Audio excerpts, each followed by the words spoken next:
श्री शिव कथा पढ़ी। ब्राह्मण सरिता पढ़ रहे थे, शिव संहिता का पाठ चल रहा था। और आज योगा योग ऐसा हो गया कि रुद्र संहिता का पाठ हो रहा था।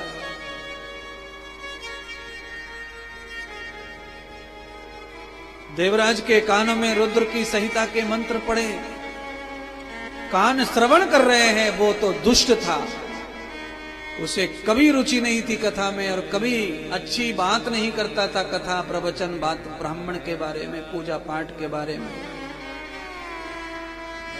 पर अनायास कान में मंत्र पड़ा तो उसका फल प्राप्त हुआ, उसे उसका लाभ प्राप्त हुआ। आपके हाथ पर ऐसे ही गरम तेल गरम घी छटक जाए तो आपको दुख तो होगा, परेशानी तो होगी। आप चाहते नहीं हैं कि मेरे हाथ पर गरम तेल पड़ जाए, गरम घी पड़ जाए, गरम पानी पड़ जाए। पर अगर वो अनायास ऐसे ही पड़ गया है तो वो आपको दुख देगा, जलाएगा। ऐसे ही शिव कथा, राम का मंत्र, भगवान की कथा कान में न चाहते हुए भी पड़ जाती है तो वो सुख देती है, आनंद देती है, पापों से दूर करती है।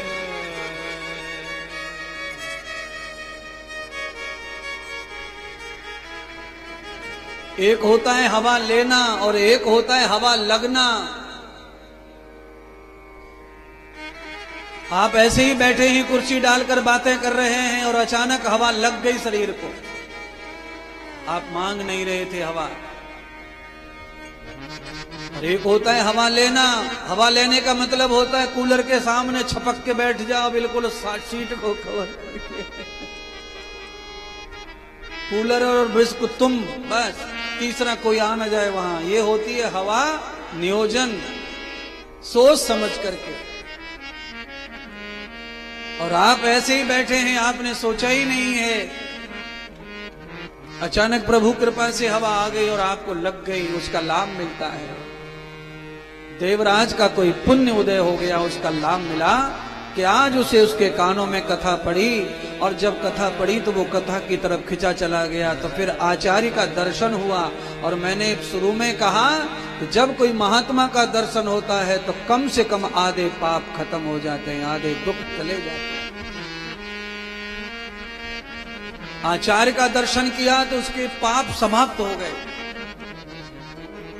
अधर्तिष्ठम तया व्याधि अनन्यम बाधराय।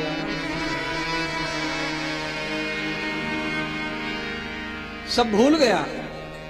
अब उसे कुछ भी याद है तो केवल एक ही याद है, मुंह से एक ही शब्द निकल रहा है, महाराज मुझे बचा लो, महात्मा मुझे बचा लो, आचार्य पंडित मुझे बचा लो, मैं बहुत बड़ा पापी हूं।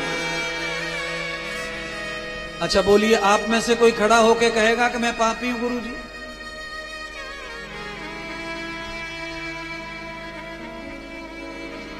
अगर ये शब्द किसी के मुंह से निकल भी जाए कि मैं बहुत पापी हूं, मैंने बहुत पाप किए हैं, तो आप समझ लेना कि इसके दिन अच्छे आ गए, इसका कलब अच्छा होने वाला है, अब इसका शुभ होगा। कम से कम 2 घंटे तक तो चोर